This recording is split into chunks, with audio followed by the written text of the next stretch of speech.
হাওড়া এবং শিয়ালদা স্টেশনের পর এবার রেলের উচ্ছেদ অভিযানে বড় সড়ো কোপ পড়ল দমদম জংশন স্টেশনে।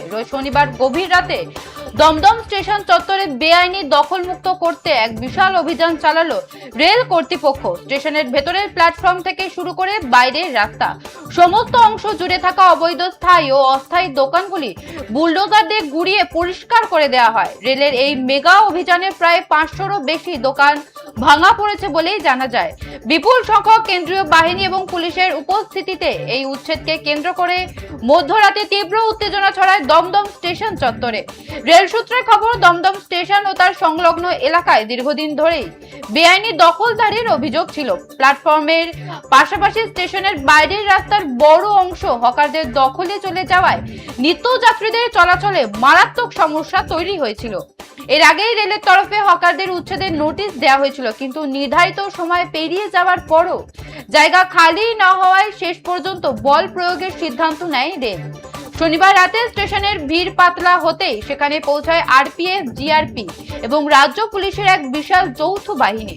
সঙ্গে নিয়ে আসা হয় কেন্দ্রীয় বাহিনীর জওয়ান ও তাদের সাজোয়া গাড়ি। কোনো রকম প্রতিরোধ বা আইন শৃঙ্খলার অবনতি রুখতে গোটা স্টেশন চত্বর নিরাপত্তার চাদরে মুড়ে ফেলা হয়।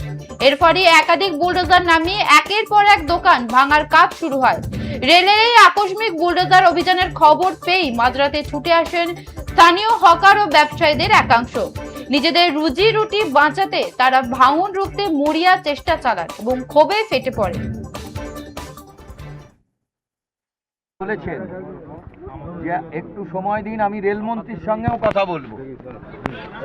এই বিশেষ করে পুলিশের, আমরা আরপিএফ এবং অন্য পুলিশদেরকেও আমরা দেখলাম যে তারা খানিকটা যেন সহানুভূতিশীল।